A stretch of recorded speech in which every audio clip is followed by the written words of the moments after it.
Now, in the previous video, I explained about the Rajya Sabha, the members, how they are elected, the elected members, the nominated members, their qualifications, and the tenure. Now, in this video, I'll be explaining the presiding officer, the people who are ruling, the people who are in control. The Vice President of India is the ex officio chairman of the Rajya Sabha. He presides over its meetings.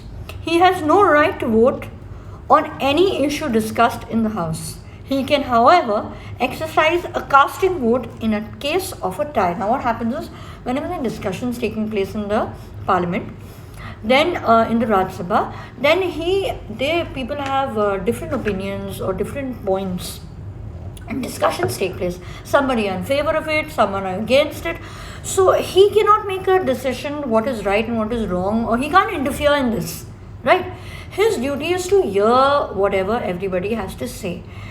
If there is a situation where people cannot make a decision, where there is equal opposition, are equal on both sides, then he makes the deciding. His opinion then matters when both are at par, and only his opinion then makes a difference, or he can cast a vote which side he favors, or rather which he believes in more. He can, however, exercise a casting vote in case of a tie, suppose, like I explained. Working pattern of the Rajya Sabha. How does the Rajya Sabha work? The session of the Rajya Sabha is called by the President twice a year with a gap of not more than 6 months between two sessions. That means in a year, 2 times, a minimum of 2 times, the members are called. The President, he decides that meetings have to be held, and when a meeting is held, important issues are discussed, solutions are found, whatever problems are existing in the country, those are all discussed. And who calls for these meetings? It's the President. The President can also call a special session on the Rajya Sabha. It functions through a parliamentary procedure and a number of committees, singly or jointly with the Lok Sabha. Sometimes, when there is a state of emergency, then there are special meetings or special sessions called. They are the need of the hour. So that time, everybody gets together, because see, the problem that the country is facing, or the situation that they're dealing with, is being faced by everybody. So everybody has to work together.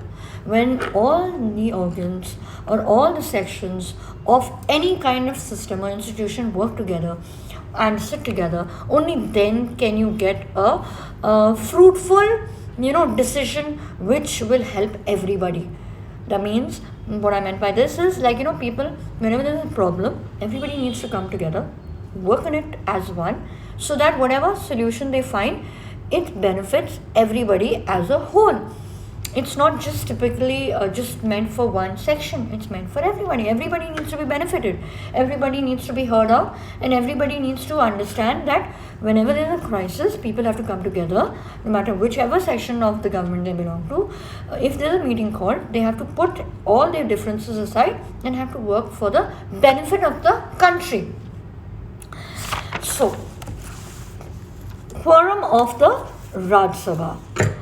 The minimum number of members required to be present to conduct a meeting in the Rajya Sabha is known as a quorum. Now, if you're having a meeting, you can't have a meeting between 1 or 2 people. You have to have a minimum number of people to be present. So that is known as quorum. The quorum of the Rajya Sabha is the presence of 1/10 of its members. That means a minimum of 25 members must be present before any meeting or session of the Rajya Sabha can be held. That means whenever there's a meeting to be held, minimum 25 people have to be present. Only then will that meeting be considered. Otherwise, it's pointless. You can't have 2 people or 3 people just sitting and expecting, some kind of fruitful result to come out of whatever meeting they have.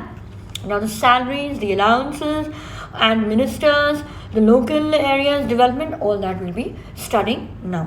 Now, remember, there may be a change in the salary.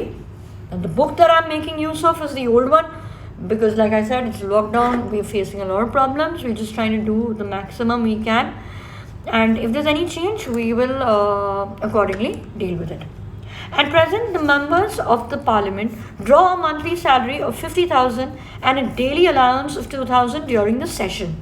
They are also entitled to accommodations in Delhi, free travel throughout India, and free 1 lakh local calls in a year, along with pension of 8,000 rupees. Under the MP's local area development schemes, a member of the Rajya Sabha can spend annually up to 5 crore rupees in a state of which he is representing, in consultation with the district magistrate. Now, see, the amount of money that the people or the members of the Rajya Sabha get, there are different categories. What do they get? What is the salary per session, per month? How many facilities that they get is basically what they're trying to tell you. How many local calls, how much money are they given for traveling, and where all are they expected to spend the money, how much money they're getting on a whole to spend, which state they belong to, how much money they're spending. Now, supposing we have Yogi ji in UP, so he gets a certain amount of money. It's he who decides where he's going to spend that money in his state, what areas require that money. Most importantly is what he decides, right?